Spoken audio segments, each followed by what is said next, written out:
জামিয়ার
تنزل على كل أفاك أثيم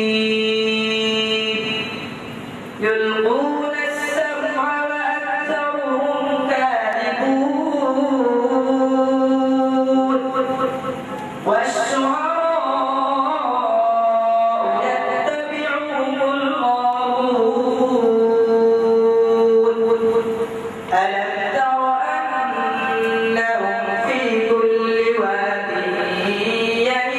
يهيمون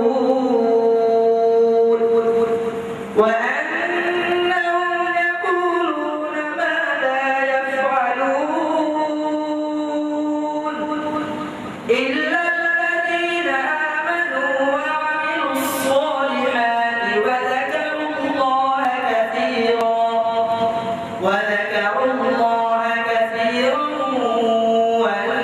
وانتصروا من بعد ما ظلموا وسيعلم الذين ظلموا أي منقلب ينقلبون صدق الله العظيم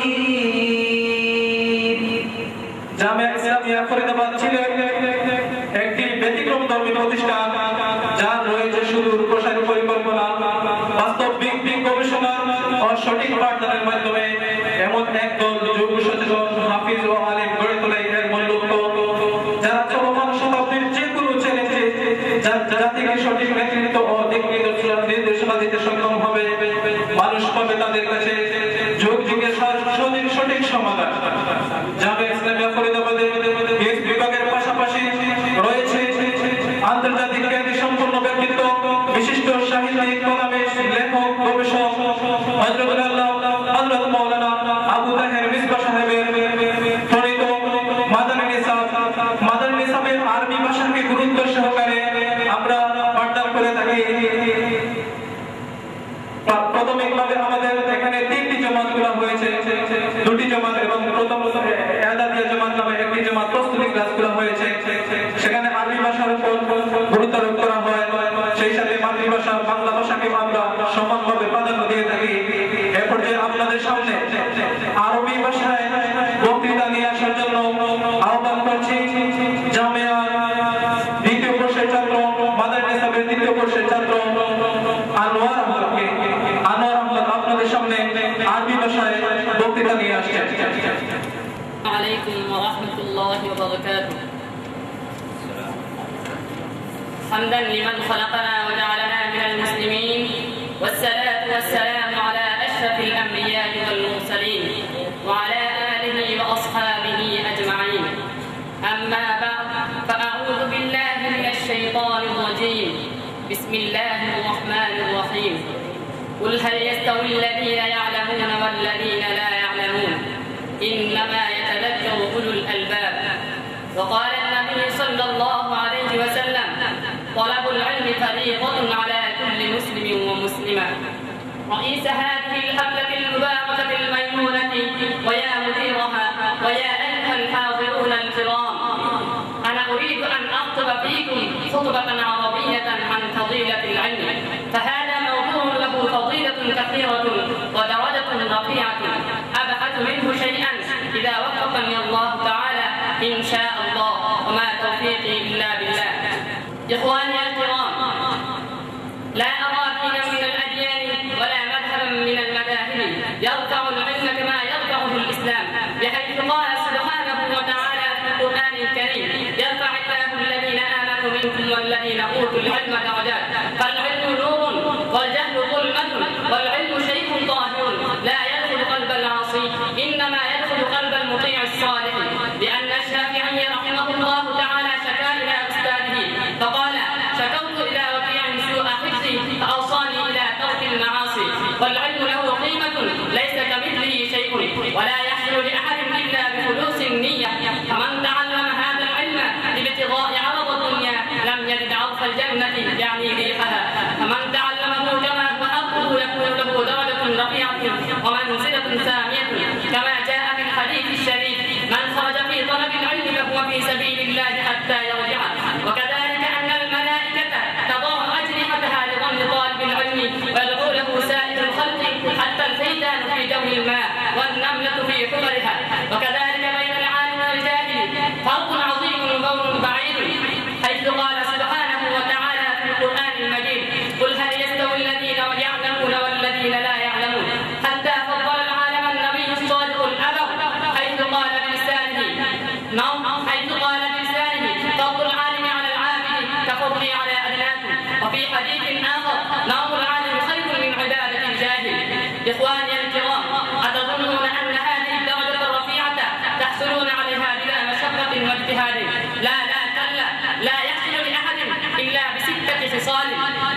أبيات يا أخي لن تنال العلم إلا بست: ذكاء وحرص واجتهاد وبلغة وصحبة أستاذ وطول زمان.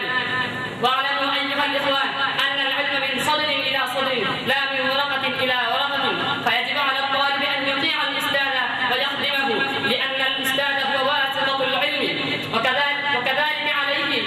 وكذلك عليه أن يحترم الكتاب والقرطاس والقلم، وأن يحافظ الأوقات والأعمال، لأن العلم بلا عمل كجسد بلا روح، كشجر بلا ثمر، كنهر بلا ماء، وقلم بلا حبر.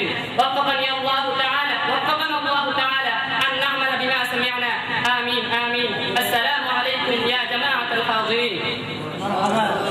সুরক্ষিত এবং সুবিন্যস্তভাবে আরবি ভাষায় বক্তৃতা উপস্থাপনের জন্য সম্মানিত উপস্থিতি, আপনারা জানেন ইসলাম এমন একটি ধর্ম যেই ধর্ম আমাদেরকে শুধু নামাজ রোজা শিক্ষা দিয়ে ক্ষান্ত হয় না, যেই ধর্ম আমাদেরকে শিক্ষা দিয়েছে আমাদের মানসিক এবং দৈহিক আত্মিক বিকাশ সাধনের লক্ষ্যে আমাদেরকে প্রাকৃতিক বিভিন্ন নিদর্শন দেখার জন্য আমাদেরকে নির্দেশ দিয়েছে।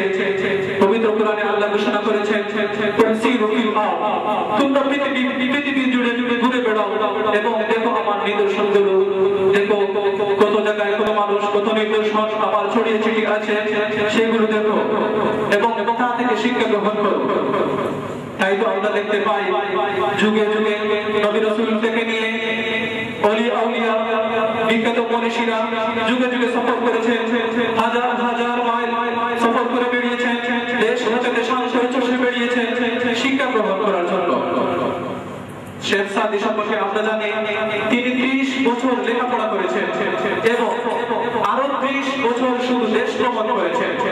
ইবনে বাতুতা সম্পর্কে আমরা জানি তিনি পৃথিবীর সবচেয়ে বেশি দেশ যিনি সফর করেছেন তিনি হচ্ছেন ইবনে বাতুতা। তখন বিমান ছিল না, উন্নত কোনো যানবাহন ছিল না, পায়ে হেঁটে নৌকা ছড়ে বিভিন্ন ভাবে তিনি সফর করেছেন। ইতিহাসের পাতায় আজ তার নাম সংরক্ষণ করে লিখিত। আমরা জানি আমাদের দেশে একজন বিশিষ্ট ভ্রমণার ছিলেন সৈয়দ মুজতবা আলী। তিনি অনেক বইও লিখেছেন এই সফরের উপর। আল্লাহ পাক রব্বুল আলামিন আমাদেরকে সেই সফর করার জন্য সংক্ষিপ্ত সফর হলেও কাছে হলেও আমরা আমাদেরকে সেই সফর এবং শিক্ষা ভ্রমণের এখানে সুযোগ করে দিয়েছেন। সেজন্য আমরা আল্লাহ পাকের শুকরিয়া আদায় করছি। সেই সাথে আমাদের প্রতিষ্ঠানের এবং প্রতিষ্ঠান পরিচালক এবং পিতামাতাকে সবার শুকরিয়া জ্ঞাপন করছি। এখন আপনাদের সামনে সংক্ষিপ্ত অনুভূতি পেশ করার জন্য আহ্বান জানাচ্ছি জামিয়া ইসলামিয়া শাহপুরের মহাপরিচালক হযরত মাওলানা আব্দুল করিম সাহেব সংক্ষিপ্ত অনুভূতি নিয়ে আসছেন। শাহপুরের জামিয়ার পরিচালক হযরত মাওলানা আব্দুল করিম। বিল্লাহি ওয়াহদা ওয়াসসালাতু ওয়াসসালামু আলা মান লা নাবিয়্যা বা'দ। আজকের শিক্ষা সফর এবং তার কার্যক্রম দেখে আমি অত্যন্ত আনন্দিত। এটি খুবই একটি উপকারী সফর। আল্লাহ তাআলা আমাদেরকে এই সফর থেকে কিছু শিক্ষা গ্রহণ করার জন্য তৌফিক দান করুন। এ ধরনের শিক্ষা সফর আমাদের কওমি মাদ্রাসায় খুবই কম। তাই আমি মনে করি ফরিদাবাদ মাদ্রাসা এই শিক্ষা সফরকে উপলব্ধি করে বিভিন্ন মাদ্রাসায় যদি এই ধরনের সফর করে তাহলে অত্যন্ত উপকার হবে। আমি সবার মঙ্গল কামনা করে এখানে শেষ করলাম। আসসালামু আলাইকুম ওয়া রাহমাতুল্লাহ। পেশ করার জন্য আহ্বান করছি হযরত মাওলানা আব্দুল কাদের সাহেব মুহতামিম দারুল উলুম মাদ্রাসা সিলেট সংক্ষিপ্ত আকারে আজকের শিক্ষা সফর সম্পর্কে অনুভূতি পেশ করার জন্য।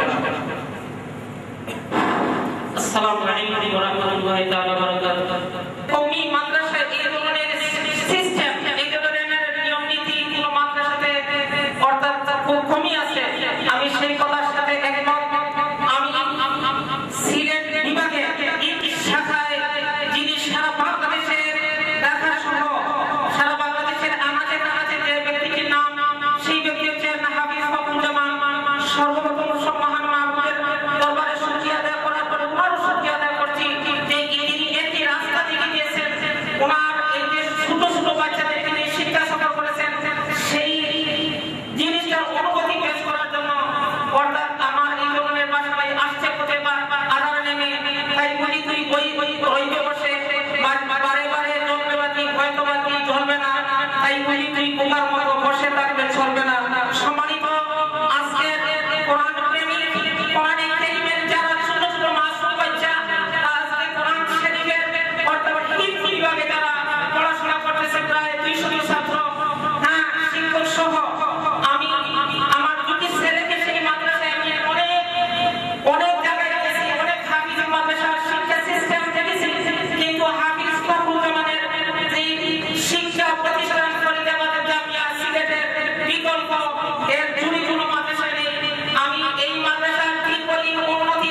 সংক্ষিপ্ত করতে হচ্ছে, তাই অনেক অভিভাবকদেরকে আমরা দেওয়া সম্ভব হচ্ছে না।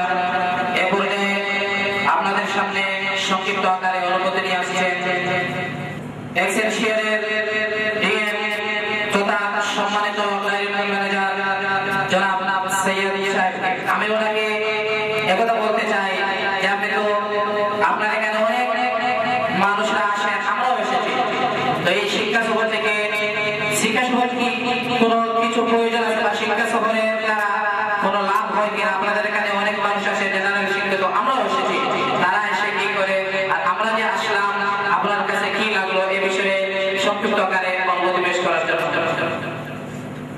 আসসালামু আলাইকুম ওয়া রাহমাতুল্লাহি ওয়া বারাকাতুহু। শুধু উপস্থিতি,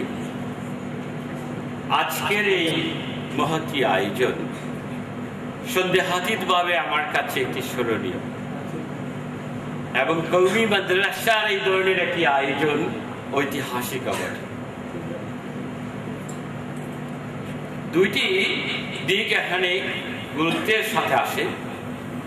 একটি হলো এই যে আপনারা এতজন কোমলমতি মানুষকে হাফিজ বানাচ্ছেন, এই যারা হাফিজে কোরআন, আমাদের দেশে অনেক হাফিজ আছেন বলে আমরা অত সিরিয়াসলি অত গভীরভাবে বিষয়টা ভাবি না, কিন্তু উন্নত বিশ্বে অন্যান্য ধর্মাবলম্বীদের কাছে, বিজ্ঞানীদের কাছে, জ্ঞানীজনের কাছে এটা বিস্ময়কর, এটা অভাবনীয়।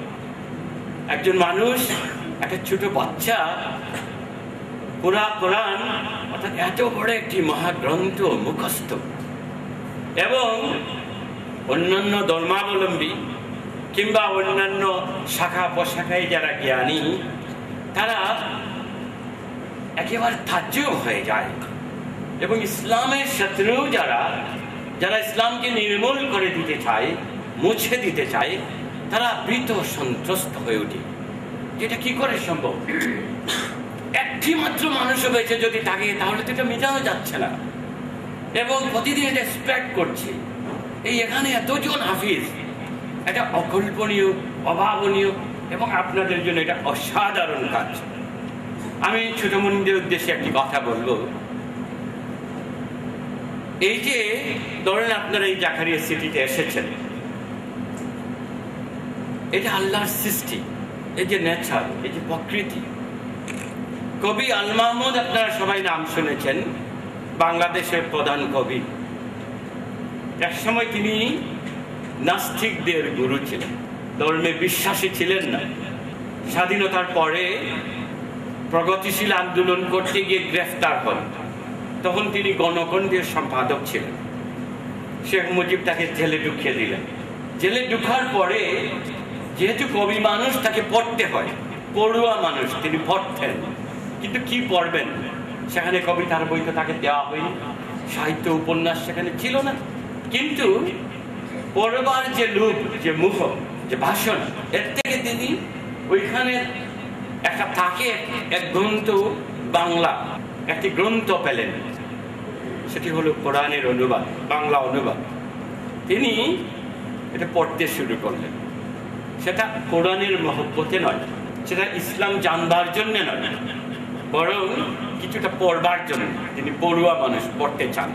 পড়তে পড়তে একটা জায়গায় যখন তিনি গিয়ে দেখলেন একজন কবির কথাও সেখানে আছে, এবং একজন কবি যে সত্যবাদী নয়, সে মরুচিকায়, সে ঘুরে বেড়ায়, সে উদ্ভ্রান্ত হয়, এই কথাটাও সেখানে আছে। আবার সত্যবাদীরা তা নয়, সে স্বীকৃতিও আছে। তাজ্জুব হয়ে গেল। তিনি সূরা আর রহমানে যখন পড়তে পড়তে যখন সূরা আর রহমানে গেলেন, আর একটা একটা করে আল্লাহর সৃষ্টির কথা যখন আল্লাহ বলছিলেন, আর বলছিলেন তুমি আমার কোন নিয়ামতের কথা স্বীকার করবে, তখন তার চোখ স্তম্ভিত হয়, তিনি গভীরভাবে দেখতে শুরু করলেন। ওই দিন বিকেলে যখন তিনি জেলের বারান্দায় একটি ডালিয়া ফুলের দিকে তাকালেন, এটা রুক্ষ সূক্ষ্ম কাঠ গাছ, এর থেকে এটা ফুল, এই ফুলের মাঝে এত রং, এত সুবাস, কি করে হলো? তিনি ভাবতে লাগলেন কি করে হলো, এও কি সম্ভব? এটা তো ন্যাচারালি হবার কথা না। বস্তুবাদীদের কাছে, নাস্তিকদের কাছে তো কাঠ থেকে কাঠ হতে পারে, ফুল তো হতে পারে না। তিনি ভাবতে লাগলেন এবং ভাবতে ভাবতে এক সময় বললেন, সবই মহান কোন স্রষ্টার সৃষ্টি ছাড়া আর কিছু নয়। ফিরে এলেন সত্যের দিকে, ফিরে এলেন সুন্দরের দিকে। আজকের কবি আল মাহমুদ তখন থেকেই ইসলামের একজন সৈনিক।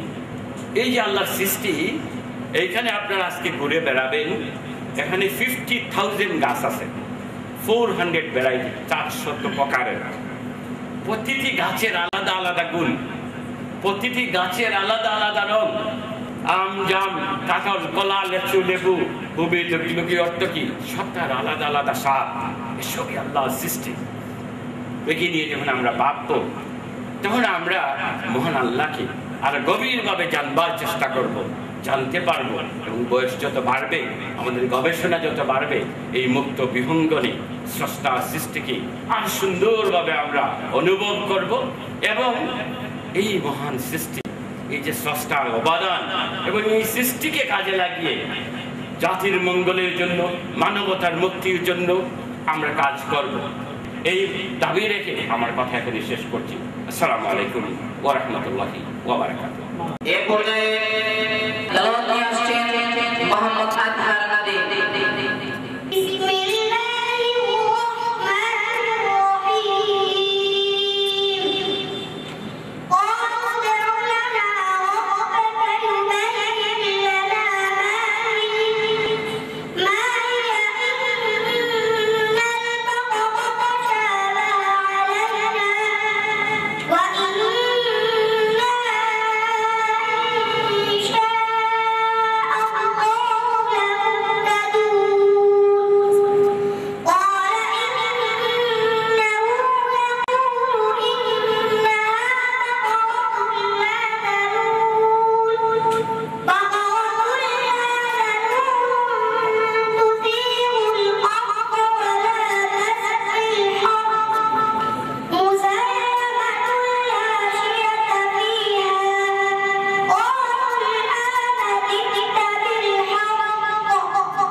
আপনাদের সামনে সঙ্গীত নিয়ে আসছেন জামিয়া ইসলামিয়া ফরিদাবাদ মাদ্রাসার শিশু শিল্পী মোহাম্মদ মামুন সাইদ ও তার সাথীগণ।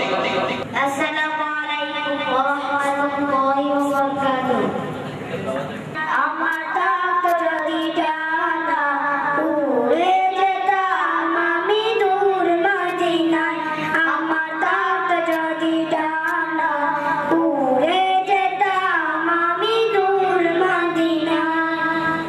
ওই মদিনার পদের দুলি, ওই মদিনার পদের দুলি, ওই মদিনার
প্রতিষ্ঠা আসলে ভাষায় বলার মতো কোনো কিছু নেই।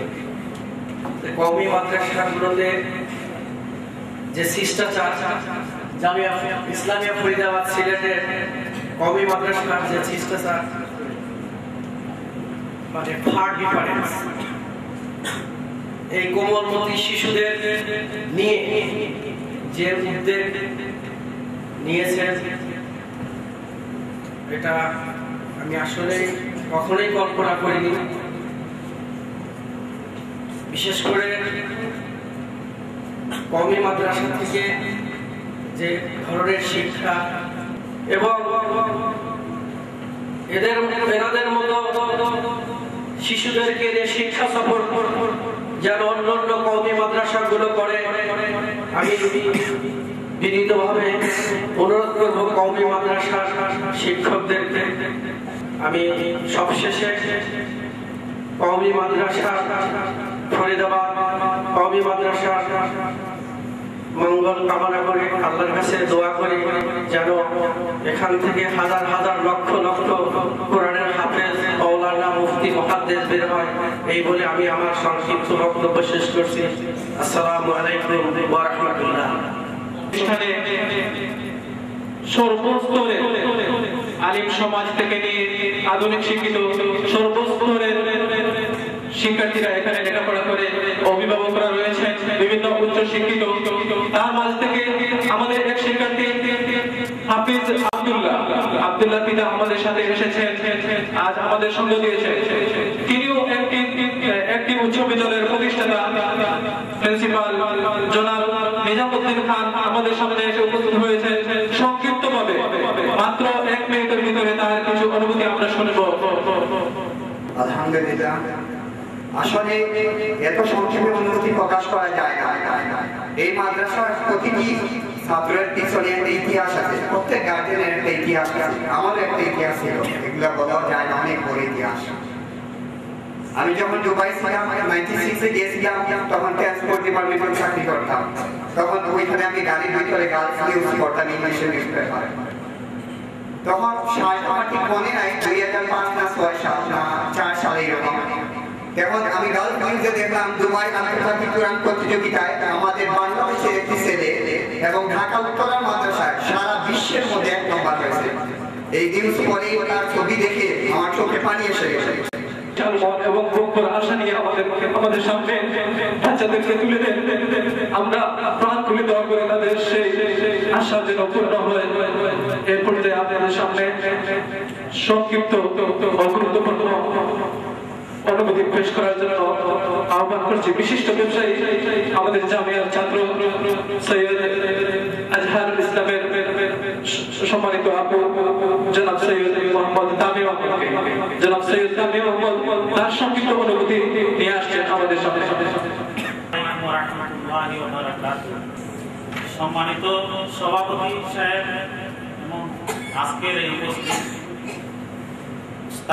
এবং আমার ছোট্ট সোনামণিরা, আমি আমার ছেলের আজহারকে অনেক জায়গায় বিয়ে করছিলাম, যে তাকে ছোট থেকেই বিয়ে করছিলাম কোরআনিক হিফজ করাবো।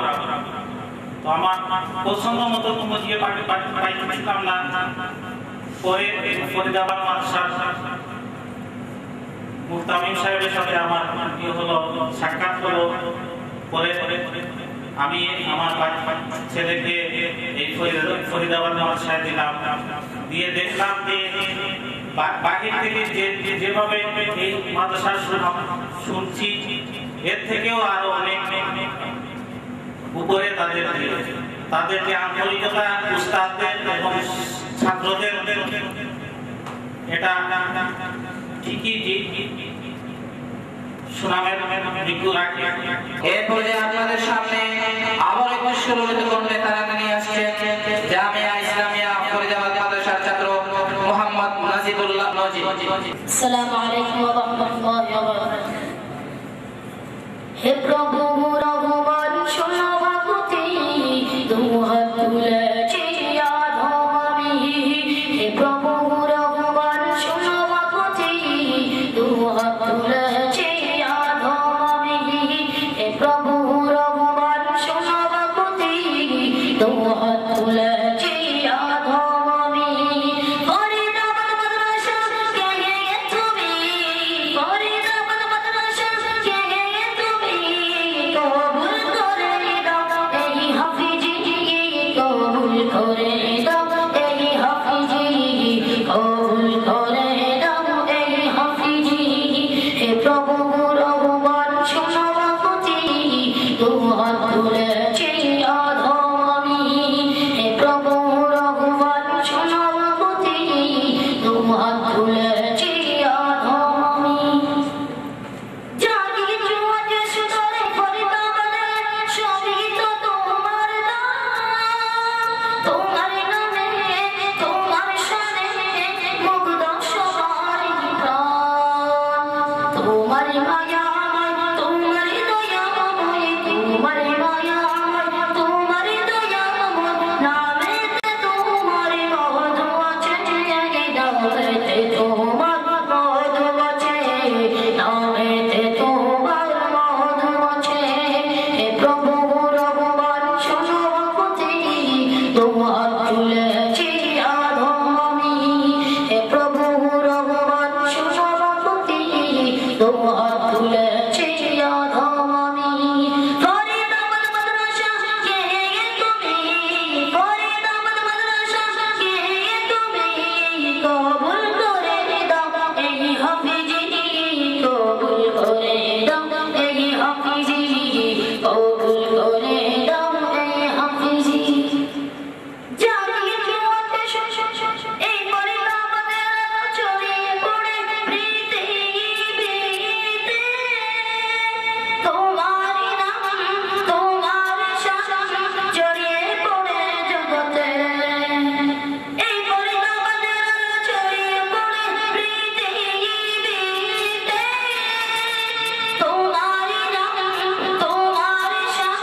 এখন আপনাদের সামনে সিলেটি ভাষায় একটি সঙ্গীত নিয়ে আসবেন হাফিজ মোহাম্মদ তাহমিদ আহমদ। ভাই হাফিজ তাহমিদ আহমদকে সিলেটি ভাষায় সঙ্গীত নিয়ে আসার জন্য আহ্বান করছি। আসসালামু আলাইকুম ওয়া রাহমাতুল্লাহি ওয়া বারাকাতুহু। সুমাগাঙ্গর পারবারি শাসলালোর উত্তরসূরি, সুমাগাঙ্গর পারবারি শাসলালোর উত্তরসূরি, দেশ বিদেশে বেটাগিরি, দেশ বিদেশে বেটাগিরি, আমরা হক্কান সিলটি, আমরা হক্কান সিলটি, আমরা হক্কান সিলটি, আমরা হক্কান সিলটি, সুমাগাঙ্গর পারবারি শাসলালোর উত্তরসূরি, দেশ বিদেশে বেটাগিরি, শাসলালোর উত্তরসূরি, দেশ বিদেশে বেটাগিরি, আমরা বিদেশে বেটাগিরি, আমরা হক্কান সিলটি, আমরা হক্কান সিলটি, আমরা হক্কান সিলটি, আমরা হক্কান Sylheti, London Abu Dhabi Saudi riyal Qatar দাবি, London Abu Dhabi Saudi riyal Qatar দাবি, আমেরিকায় গেলে রে ভাই, আমেরিকায় গেলে রে ভাই, খালি সিলটি, খালি সিলটি, খালি সিলটি, খালি সিলটি, সুরমাগাঙ্গর পারবারি শাসলালোর উত্তরসূরি, সুরমাগাঙ্গর পারবারি শাসলালোর উত্তরসূরি, দেশ বিদেশে বেটাগিরি, দেশ বিদেশে বেটাগিরি, আমরা হক্কান সিলটি, আমরা হক্কান সিলটি, আমরা হক্কান সিলটি, আমরা হক্কান সিলটি, সিলটরি কমলার বাগান খাইলে জুড়ায় সিলটরি কমলার বাগান খাইলে জুড়ায় সিলটর সাদা গাইলে বাই, সিলটর সাদা গাইলে বাই, চলে না একটি দিন, চলে না একটি দিন, চলে না একটি দিন, চলে না একটি সুরমাগাঙ্গর পারবারি শাসলালোর উত্তরসূরি, সুরমাগাঙ্গর পারবারি শাসলালোর উত্তরসূরি, দেশ বিদেশে বেটাগিরি, আমরা হক্কান সিলটি, আমরা হক্কান সিলটি, আমরা হক্কান সিলটি, আমরা হক্কান সিলটি, আমরা হক্কান সিলটি। এরপরে আপনাদের সামনে সর্বশেষ সভাপতির বক্তব্য নিয়ে আসছেন জামিয়া ইসলামিয়া ফরিদাবাদ মাদ্রাসার মহাপরিচালক সকল প্রতিষ্ঠাতা মুহতামিম, যার সুদূর প্রচেষ্টায় জামিয়া পৌঁছে গেছে শিখর থেকে শিখরে, এবং যার প্রচেষ্টায় জামিয়া ইসলামিয়া ফরিদাবাদ মাদ্রাসায় মুহূর্তে উঠেছে আন্তর্জাতিক পর্যায়ে, সেই ব্যক্তিত্ব হযরত মাওলানা হাফিজ ফখরুজ্জামান সাহেব দামাত বরকাতুহু। আমাদের মাদ্রাসার পক্ষ থেকে প্রতি বছর শিক্ষা সফরের ব্যবস্থা করা হয়। আমরা অবশ্য অন্যান্য বছর একটু দূরে যাই, এবছর শ্রীমঙ্গল যাওয়ার কথা। দেশের সার্বিক পরিস্থিতি বিবেচনা করে আমরা শিক্ষক বৃন্দর পরামর্শ করে কাছেই কোনো জায়গায় শিক্ষা সফরের চিন্তা করি। আলোচনায় আসে জাকারিয়া। আমি নিজে আসি এখানে এমডি সাহেবের সাথে আলোচনা হয়। আসলে এখানে আসার ক্ষেত্রে জাকারিয়া চিঠি দেখাচ্ছে এমডি সাহেবের সাথে আলোচনা করে আমি ব্যক্তিগতভাবে আসলে ওনার ব্যবহারের মাধ্যমে মূল সিদ্ধান্ত নিয়েছি এখানে আসা। এবং উনি যে আমাদেরকে সহযোগিতা করেছেন এটা আমাদের মনে থাকবে এবং আশা করি উনিও আমাদের এই পরিবেশ দেখে আমাদেরকে সরাসরি মাদ্রাসায় গিয়ে দেখার সিদ্ধান্ত নিয়েছেন বলেই আমি মনে করি। দ্বিতীয় কথা হলো আমরা এখানে এসেছি আসলে আমাদের উদ্দেশ্য হইহুল্লাহ কিছু দেখে এগুলা নামটা হলো শিক্ষা সফর। এই জন্য আমি মনে করি আমরা যারা এখানে এসেছি বিভিন্ন জিনিস দেখে এর থেকে অন্তত প্রত্যেকে নিজের জীবনের জন্য ভবিষ্যৎ জীবনের জন্য কোনো শিক্ষা নিয়ে যাওয়াই আমাদের উচিত। যেহেতু আমাদের মূল প্রোগ্রামের সময় বেশি চলে গেছে, আমাদের আরো কিছু প্রোগ্রাম বিনোদনের আছে, এর জন্য হুজুররা নির্ধারিত সময় দিবেন। আমরা আরো 2টা জায়গায় যাওয়ার সিদ্ধান্ত। এই জন্য এখানে আর বেশি সময় আমাদের কাটানোর সুযোগ নেই। এখানে যারা অভিভাবক এসেছেন, আমাদের আসাতিজায়ে কেরাম উস্তাদবৃন্দ সুন্দরভাবে এই প্রোগ্রাম করার জন্য মেহনত করেছেন, চেষ্টা করেছেন, তাদের কৃতজ্ঞতা আদায় করি। এবং আমি সর্বশেষ একটি কথা মনে করতে চাই যে আমাদের সবার উচিত আল্লাহর দিকে মনোযোগী হওয়া। আমরা আমাদের শৃঙ্খলা এগুলার উপর আস্থা না রেখে আল্লাহ তাআলার দিকে মনোযোগী হওয়া, যে আল্লাহ আমাদেরকে এই কাজ করার সুযোগ করে দিয়েছে। আল্লাহর দিকে যদি আমরা মনোযোগী না হই, আমরা যদি আমাদের মধ্যে অহংকার চলে আসে, নিজেদের আত্মগরিমা চলে আসে, মুহূর্তের মধ্যে সবকিছু নষ্ট হয়ে যাওয়ার সম্ভাবনা রয়েছে। আমরা প্রত্যেক ইখলাসের সাথে কাজ করা, আল্লাহর দিকে মনোযোগী হওয়া, ভবিষ্যতে আমরা যে পর্যায়ে মেহনত করব, আল্লাহকে সন্তুষ্টি করার জন্য চেষ্টা করব। মাদ্রাসার সুনাম সুখ্যাতি যেভাবে আল্লাহ তাআলা ছড়িয়ে দিয়েছে, ভবিষ্যতে আরো ছড়িয়ে দিন। এবং প্রত্যেক যারা এখানে উপস্থিত হয়েছে, বিশেষ করে আমাদের ছাত্ররা সুন্দরভাবে এখানে বসে আমাদেরকে সহযোগিতা করেছে, তাদেরও শুকরিয়া আদায় করি। আল্লাহ তাআলা আমাদের সবাইকে ইখলাসপূর্ণ কাজ করার তৌফিক দিন। ওয়া আখিরু দাওয়ানা আলহামদুলিল্লাহি রাব্বিল আলামিন।